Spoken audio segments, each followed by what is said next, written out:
Matapos muling suriin ang kalusugan ni Han Song-hee, labis itong natakot. At nang sinubukan niyang kunin ang disk ay pinigilan siya ni Park Hoon. Tiningnan ni Han Song-hee si Park Hoon sa kanyang mga mata ngunit tila naramdaman niyang may alam si Park Hoon. Pagkatapos ay ipinasok niya ang disk sa computer, ang bagong hinirang na dating direktor ng ospital na si Director Choi Byung-chul ay pumunta upang tanungin si Dr. Moon. Nag-aalangan man si Dr. Moon, direktang binuksan ni Park Hoon ang mga medical examination notes. Sa oras na ito ay labis na na-stress si Han Song-hee. Ngunit ang ipinakita sa screen ay nakakagulat dahil sa itaas ay 2 kumpletong kidney, ngunit sa ngayon ay nakilala na ni Park Hoon si Han Song-hee bilang kanyang kasintahan na si Jae-hee, ang kasintahan na hindi umamin sa kanyang pagkakakilanlan. Ito ay tiyak na may lihim na sariling pagdurusa, at dahil sa nangyari, si Dr. Moon ay humingi ng tawad kay Han Song-hee, ngunit ayaw na rin ni Han Song-hee na gumawa pa ng malaking bagay mula rito, kaya agad itong tumalikod at umalis. Kinagabihan, umuwi si Park Hoon at nakitang pinalitan ng disk sa kanyang kamay. Katunayan, lihim niyang pinagpalit ito dahil itatago niya ang katotohanan sa kanyang kasintahan. Sa oras na ito, dumating si Director Choi Byung-chul upang hanapin si Park Hoon upang magsabi ng isang lihim. Sa totoo lang, noong bata pa siya ay nagkaroon ng medikal na aksidente sa ospital. Gusto ng mga magulang ni Park Hoon na managot ang surgeon, ngunit hindi niya alam na ang doktor na namamahala ay ang lalaking nasa harap niya. Noong panahong yun, ang ospital ay nasa isang maunlad na panahon, hindi pinayagan ni Director Choi Byung-chul ang anumang kaso ng medikal na insidente kaya nag-isip siya ng paraan upang itago ang lahat. Ang senior government counselor na si Prime Minister Jang ay nakaisip ng magandang ideya para sa kanila. Dahil kailangan ng North Korean leader ng heart bypass surgery, hiniling nila sa panig na ito na magpadala ng karampatang doktor para gamutin siya upang maiwasan ang digmaan. Sumang-ayon din ang mga nakatataas, kung ang ama ni Park Hoon ay ipapadala sa North Korea, hindi na niya maaring aidmanda ang ospital at maiiwasan ang isang digmaan, dahil naghiwalay ang kanyang mga magulang, sinundan ni Park Hoon ang kanyang ama sa ibang bansa at pagkatapos ng matagumpay na operasyon, pinatay rin ang kanyang ama, siya ay nakulong sa isang Surgical Research Institute araw at gabi. Matapos malaman ang katotohanan, labis na nalumo si Park Hoon. Pagkatapos, ibinigay ni Director Choi Byung-chul ang ari-arian ng ama kay Park Hoon. Tinitingnan ng salamin na isinusuot ng kanyang ama. Tahimik na lumuha si Park Hoon, matapos huminahon, pumunta siya kay Director Choi Byung-chul para ibigay ang medical report sa kabilang panig. Pagkatapos ay tinanong ang pamilya ng pasyente tungkol sa sitwasyon, ito ay lumabas na pagkatapos mamatay ang pasyente, ang kanyang asawa ay labis na nalumbay at hindi nagtagal ay sumunod sa kanya, na nag-iwan lamang ng isang lalaki, pagkatapos ay inampu ng bata sa Estados Unidos at mula noon ay wala ng anumang impormasyon. Gusto ni Director Choi Byung-chul na pumunta sa North Korea para hanapin ang kasintahan ni Park Hoon. Sinabi sa kanya ni Park Hoon na ilagay ang kanyang lakas sa paghahanap ng isa pang naulila upang humingi ng tawad sa kanya. Samantala, naghahapunan ang ulilang yun kasama ang direktor, sinabihan silang dalawa ng direktor na magpakasal kaagad, ngunit sinabi ni Oh Soo-hyun na hindi pa siya handa at sinabi niyang mayroon pa siyang gagawin, agad siyang umalis at habang nasa elevator ay naalala niya si Park Hoon, siguro sa oras na ito siya ay nahulog na sa pag-ibig kay Park Hoon. Pagkabalik, tiningnan ni Han Jae-jun ang mga resulta at sinabihan ang kanyang mga magulang na maging matyaga at maghintay pa ng kaunti. Noong araw na yon, isang buntis ang nais patayin ng kanyang bagong panganak na sanggol dahil ang kanyang kambal ay may mga depekto sa kapanganakan at masyadong mataas ang gasto sa medical para mabayaran niya. Kahit gaano pa siya sinubukang pigilan ng doktor, tumanggi pa rin siyang ibaba ang kutsilyo sa kanyang kamay. Matapos malaman ng tungkol sa insidente, labis na natarante si Park Hoon. Nagmadali siyang tingnan ang sanggol, matapos tingnan sa screen ay kinabahan siya at sinabing kailangan niyang operahan kaagad ang sanggol. Biglang tumayo ang isang lalaki para pigilan sila, ito ay Hospital Director Son. Sinabi niya na ang pasyenteng ito ay may utang na daan-daang libong won sa mga medikal na bayarin, balak niyang paalisin siya sa ospital. Hindi na kayanan ni Park Hoon na tingnan sa corner ang pasyente. Nang magtalo ang dalawa, nagkaroon ng cardiac arrest ang isa sa dalawang bata. Mabilis na tumakbo si Park Hoon at hiniling niya kay Oh Soo-hyun na pigilan ang kanyang kapatid dahil sila ay magkapatid sa ama. Nang makita ang kapatid na ito, hindi nag-alinlangan si Oh Soo-hyun, kinuha ni Park Hoon ang bata, lumuhad siya sa kama ng ospital at nagpatuloy sa pagbibigay ng artificial na paghinga. Pagkatapos ay dahan-daang idiniin ang dibdib ng bata gamit ang kanyang daliri, pagkatapos ay nagpatuloy sa paghinga, pagkatapos ay chest compression at inulit ng maraming beses, sa wakas ay matagumpay na nagising ang puso ng bata. Sa sandaling ito, siya ay labis na masaya, at dahil sa ilalim ng kanyang pangangalaga, matagumpay niyang nailigtas ang isang bata. Sa pagtingin sa immature na buhay na ito, lahat ay may halong emosyon sa kanilang mga puso. Sa pagtingin sa mahirap na ina at anak, tahimik na nagpasya si Park Hoon na iligtas ang kanilang buhay. Sa sandaling ito, nakaisip siya ng isang paraan dahil ang ospital ay nagsasagawa ng isang pulong, nagpasya na pumili ng 2 medikal na koponan upang magsagawa ng operasyon sa puso para sa mga matataas na opisyal, isang koponan ang pinangunahan ni Han Jae-jun at ang iba pang koponan ay itinalaga kay Park Hoon, kahit na ang lahat ay may pag-aalinlangan sa kanyang kakayahan. Ngunit naisip pa rin ng direktor na ang kanyang mga kasanayan ay mahusay. Matapos marinig ang balita, labis na nagalit si Park Hoon dahil ang mataas na opisyal na ito ay si Yang Suk-soo, ang taong direktang naging sanhi ng pagkamatay ng kanyang ama. Pumunta siya kay Han Jae-jun upang direktang alisin ang kanyang blusa upang ipahiwatig ang kanyang pagkatalo. Sinabi niya kay Han Jae-jun na sila na ang mag-opera kay Yang Suk-soo, ngunit sa sandaling ito, nagbago ang isip niya. Sumugod si Park Hoon sa silid ng direktor at inantala ang talakayan sa operasyon. Tumingin siya kay Yang Suk-soo, pagkatapos ay kinuha ang kanyang puting blusa at sinabing maaari akong lumahok sa kompetisyon sa operasyon na ito, ngunit mayroon akong kondisyon na ang lahat ng mga gastos sa operasyon sa kompetisyon ay sasagutin ng ospital, at bilang kalahok sa laban na ito, gusto niyang ipagpalit ito sa pera ng ospital para sa kambal na may congenital heart defects. Kaya matutulungan ni Park Hoon ang pasyente na hindi na kailangang magbayad ng mga bayarin sa ospital. Tiningnan ni Park Hoon ang kalaban na nanakit sa kanyang ama na parang may sariling plano, pagkatapos ay galit niyang hinarap si Yang Suk-soo. Sinabi nito na gusto niya talagang manalo sa patimpalak na yun, ngayon gusto niya talagang malaman kung ano ang nasa kanyang puso. Sobrang curious din siya kung paano niya ito pakikitunguhan. Sinabi rin niya na manalangin ito na hindi gumana sa kanya dahil kung buksan niya ang dibdib at hawakan ng puso, mamamatay siya. Ang taong ito sa harap ay ang taong namamahala sa pagre-recruit ng mga bata sa Amerika. Nakatanggap siya ng mandato mula sa dating direktor na si Director Choi Byung-chul na hanapin ang natitirang bata pagkatapos ng medikal na insidente 20 taon na ang nakakaraan. Napaka-close nila sa isa't isa. Kahit na ang plano ng paghihiganti ng iba ay kilala, hindi sinabi ni Son Chang kay Han Jae-jun ang tunay na pagkakakilanlan ni Director Choi Byung-chul. At sa kabilang panig, mas sigurado si Park Hoon na si Han Song-hee ang kanyang kasintahan na si Jae-hee, dahil minsang sinabi niyang Suk-soo kay Park Hoon na kung hindi mo mapagaling ang puso ko, ayoko nang makitang muli ang iyong pinakamamahal na kasintahan. Naiintindihan ni Park Hoon na may sariling paghihirap si Jae-hee, hindi lang niya alam kung ano ang tunay na dahilan. Lumalabas na si Jae-hee, matapos mahulog sa lawa, ay iniligtas ng isang black-clad agent. Napilitan si Jae-hee na sumali sa kanilang organisasyon at lihim na nagsagawa ng misyon para kay Yang Suk-soo. Sa pagdating ni Oh Soo-hyun ay naputol ang kanilang pag-uusap, sa eksenang ito ay nakita rin ang black-clad agent. Pagkatapos ay pumunta siya kay Han Song-hee at sinabi sa kanya na sumali sa koponan ni Park Hoon at tulungan si Park Hoon upang magkaroon ng pagkakataong maoperahan si Yang Suk-soo. Naghiwalay sina Han Jae-jun at Park Hoon para magsagawa ng pagpupulong tungkol sa operasyon. Sinabi ng mga miyembro ni Han Jae-jun na si Oh Soo-hyun ay hindi kwalipikado, natakot sila na maapektuhan niya ang kanilang pagkatalo dahil ang operasyon na ito ay napakahalaga sa kanila. Walang magawa siyang pumunta kay Park Hoon at nagtanong tungkol sa mahalagang bahagi ng kanilang operasyon, ngunit direktang hinawakan ni Park Hoon ang kanyang kamay, pagkatapos ay nagsimulang turuan siya kung paano ito patakbuhin.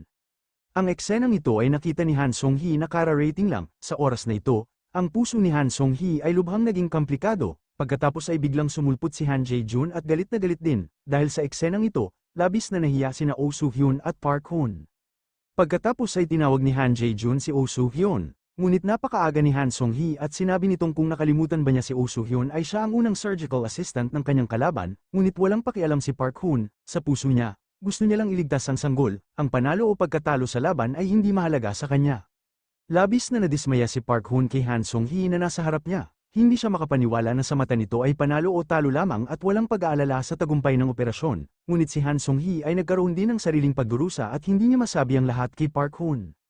Sa kabilang panig, naramdaman ni Han Jae-jun na si Oh Soo-hyun ay nagtatanong sa kanyang kalaban tungkol sa operasyon, kaya tinanggal niya ito sa kanyang team. Nalungkot ng husto si Oh Soo-hyun, pakiramdam niya ay kailangan pa niyang mag-aral ng marami pa para sa operasyong ito, ngunit hindi niya inaasahan na makuha ang resultang ito.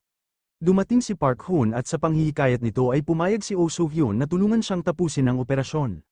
Sa kabilang panig, si Han Song-hee at ang black-clad agent ay pumunta sa lihim na base. Ang naghihintay sa kanila ay mga tauhan ni Yang Suk-soo. Sinabi ng squad leader na nagpa siya ang surgical squad. Ang surgical team para kay Yang Suk-soo ay ang koponan ni Han Jae-jun, si Han Song-hee at ang black-clad agent ay hindi na mahalaga. Pagkatapos ay agad na nais na tapusin silang dalawa. Na-counter-attack ng squad leader sa pagdating ni Yang Suk-soo. Sinira ni Yang Suk-soo ang deadlock upang matukoy kung si Han Song-hee ang kasintahan ni Park Hoon o hindi, kaya gusto niyang suriin ang katawan ni Han Song-hee. Matapos matukoy na siya ay si Jae-hee, nagpa siya si Yang Suk-soo na pansamantalang panatilihing buhay ang mga ito. Pagkatapos ay umalis na si Han Song-hee. Sa kabilang panig, nagsimula na ang operasyon ngunit si Han Song-hee, ang anesthesiologist sa koponan ni Park Hoon, ay hindi dumating sa oras. Nagsimula na ang pangkat ni Han Jae-jun, ang operasyon na naging dahilan upang lubos na mag-alala si Dr. Moon. Ito ay maaaring nauugnay sa kondisyon ng pasyente. Samantala, hindi alam ni Park Hoon kung ano ang nangyayari at hindi naman siya nag-aalala, ngunit matatag pa rin si Park Hoon sa pagsasabing tiyak na darating si Han Song-hee. Sa sandaling ito, dahan-daang bumukas ang pinto sa operating room at ang taong pumasok ay ang doktor na si Han Song-hee. Sa kabutihang palad ay hindi siya nawala ng maraming oras, sinimula ni Han Song-hee na i-anesthetize ang sanggol at opisyal na nagsimula ang operasyon. Ang mga doktor sa observatoryo ay sobrang tense dahil may kaugnayan din ito sa buhay ng dalawang bata. Pagkatapos nito, naganap na ang operasyon sa maayos at matatag na paraan. Ang bilis ni Han Jae-jun ay malinaw na mas mabilis kaysa kay Park Hoon. Ang dalawang koponan ay tumakbo laban sa oras upang magsagawa ng operasyon. Ngunit sa sandaling ito, si Oh Soo-hyun ay biglang nawala ng konsentrasyon na naging sanhi ng pagtanggal ng mga daluyan ng dugo ng pasyente. Sa oras na ito, si Oh Soo-hyun ay labis na natakot ng ang mga kagamitan sa pag-opera ay nahulog. Sa panunood ng oras na tumatakbo bawat minuto, hindi siya naniniwalang kakayanin niya ito ng maayos. Si Han Song-hee ay labis na na-stress sa oras na ito dahil ang bagay na ito ay nauugnay sa buhay nila ni Park Hoon. Ngunit hindi alam ni Park Hoon kung ano ang nangyayari sa oras na ito at matatag pa rin siyang nagsasabi kay Oh Soo-hyun na siya mismo ang humawak nito. Naalala ni Oh Soo-hyun ang mga teknik na itinuro sa kanya ni Park Hoon. Sinubukan niyang pagtagumpayan ang tensyon at natapos ni Han Jae-jun sa kabilang panig ang operasyon. Sa eksaktong sandaling yun, nakita ni Han Song-hee ang black-clad agent sa observatoryo. Ayaw niyang ilagay sa panganib si Park Hoon, galit na pinayuhan niya si Park Hoon at sa wakas ay nagsaya si Oh Soo-hyun. Sa pakikipagtulungan ng lahat, bumalik din ang operasyon sa tamang trajectory.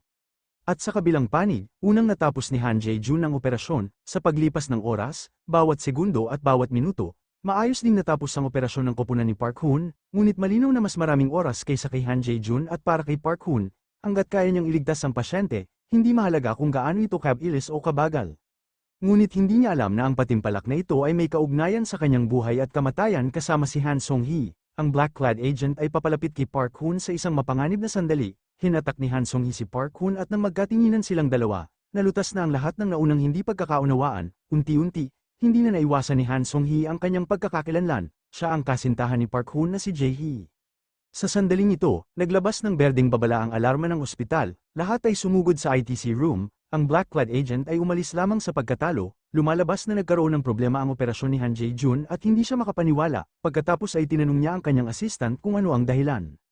Nagulat sa resultang ito si Dr. Moon. Ang kabiguan ng kalaban ay nangangahulugan din ng tagumpay. Pagkatapos ay dumating sina Park Hoon at Jae-hee. Nag-aalala si Park Hoon sa kaligtasan ng sanggol at nais niyang personal na oprohan ng sanggol, ngunit pinigilan siya ni Han Jae-jun. Pagkatapos, sinimulan ni Han Jae-jun na isagawa ang pangalawang operasyon sa sanggol.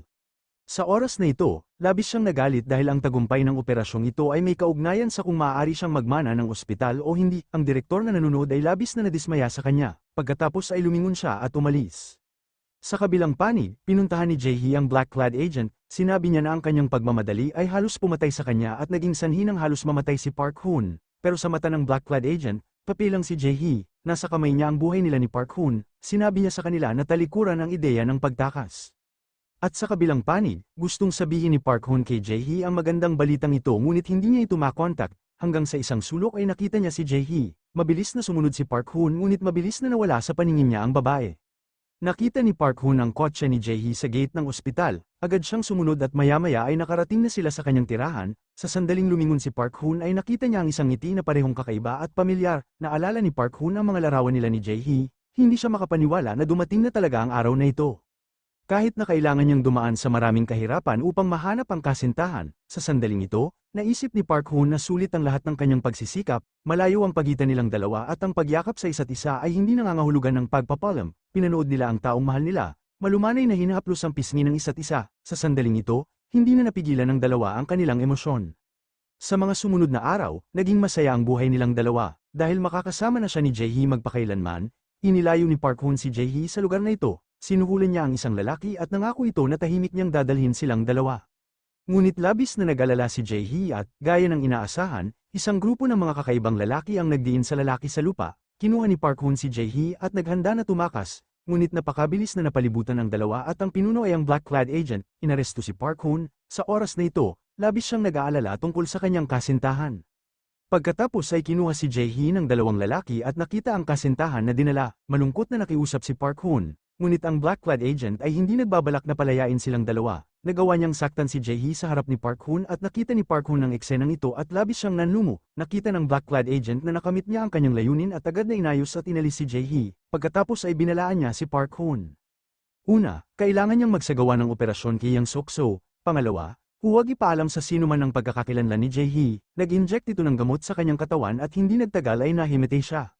Ngunit hindi alam ni Park Hoon na ito ay isang laro lamang na ginampanan ng Black Clad agent at ni Jae-hee. Dahil ang dalawa sa kanila ay likas na kabilang sa parehong organisasyon, tinignan ni Jae-hee ang kawawang si Park Hoon, nag-atubili ito dahil may tungkulin pa rin siya, tapos umalis silang dalawa. Hindi nagtagal matapos magising si Park Hoon sa kotse. Labis siyang nag-aalala tungkol sa kaligtasan ng kanyang kasintahan. Isinapanganib niya ang kanyang buhay upang hanapin kung nasaan si Jae-hee. Biglang tumawag si Oh Soo-hyun. Sinabi niya na katabi niya si Jae-hee. Matapos dumating si Park Hoon ay direktang hinatak si Jae-hee palayo na labis na nalito sa lahat. Ngunit sa oras na ito, tumanggi pa rin si Park Hoon na sumuko. Ayaw niyang nasa ilalim ng kontrol ng Black Clad agent. Gusto niyang ipagpatuloy ang pag-alis kay Jae-hee at malinaw na alam ni Jae-hee ang kapangyarihan ng organisasyon. Kahit saan sila tumakbo, makikita silang dalawa, maging ang Prime Minister Jang ay isa sa kanilang mga tao. Sa oras na ito, nagpasya rin si Park Hoon na magsagawa ng operasyon kay Yang Suk-so. Nais ni Han Jae-jun sa kabilang panig na iligtas ang pagkatalo ng kanyang koponan. Nais niyang makiusap sa pinuno ng ospital na bigyan siya ng isa pang pagkakataon. At ang pinuno ng ospital ay hindi masyadong mahina ang loob tungkol sa kabiguan, hindi lamang niya siya binigyan ng pagkakataon, gusto rin siyang italaga sa isang malayong akademya, dahil sa kanyang plano sa paghihiganti. Direkta siyang lumuhad, nakiusap siya sa direktor na bigyan siya ng pagkakataon, kahit na kailangan niyang lumuhad sa harap ng kaaway, tatanggapin niya ito. Pagtingin kay Han Jae-jun na laging nakaluhod sa labas ng pinto, lumabas na naman ang direktor. Naalala niya na lahat ng sinabi niya sa direktor noong bata pa siya ay ganap na naiiba sa sinabi niya ngayon, ngunit alam niyang malinaw na ito lang ang kanyang pagkakataon. Sa kabilang panig, si Park Hoon, dahil sa isang lalaking walang pera para sa medikal na paggamot, ay nilapitan upang harapin si Han Jae-jun, kung saan hindi posible ang operasyon gamit ang mga anticoagulants. Ang layunin ni Jong-han ay pigilan si Park Hoon na magpatuloy sa operasyon ngunit wala siyang pakialam doon. Dahil para mailigtas ang pasyente, gusto pa rin ni Park Hoon na sumubok, naisip niya ang isang paraan na matagal nang nawala. Nais niyang gumawa ng isang operasyon na hindi nangangailangan ng mga anticoagulants, na kung saan ay muling buuin ang kaliwang ventricle. Dahil sa sinabi niyang ito, ang lahat ay labis na nagulat, dahil napakababa ng success rate ng operasyong ito, narinig lamang ito ng mga tao ngunit hindi pa talaga nakitang gawin ang ganitong uri ng operasyon.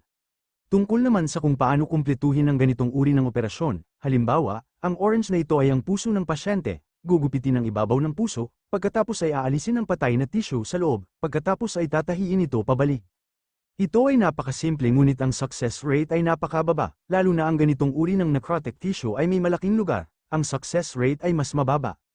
Ang tunggaliang ito ay nakakuha ng atensyon ng lahat sa ospital, nais din ng lahat na masaksihan ng isang operasyon, anuman ang magiging resulta ng tagumpay nito. Nagsimulang buksan ni Park Hoon ang dibdib ng pasyente, ngunit sa sandaling ito, nasira ang buto ng sternum calcification, nasugatan ang kanang kamay ni Park Hoon. Ang hindi inaasahang sitwasyon ay labis na nag-alala sa lahat, mabilis na nagpalit si Park Hoon ng isa pang pares ng guwantes at nagpatuloy sa pagkumpleto ng thoracic surgery, ngunit ang guwantes ay ganap na nabasa ng dugo, malinaw na hindi niya makumpleto ang operasyong ito sa oras na ito.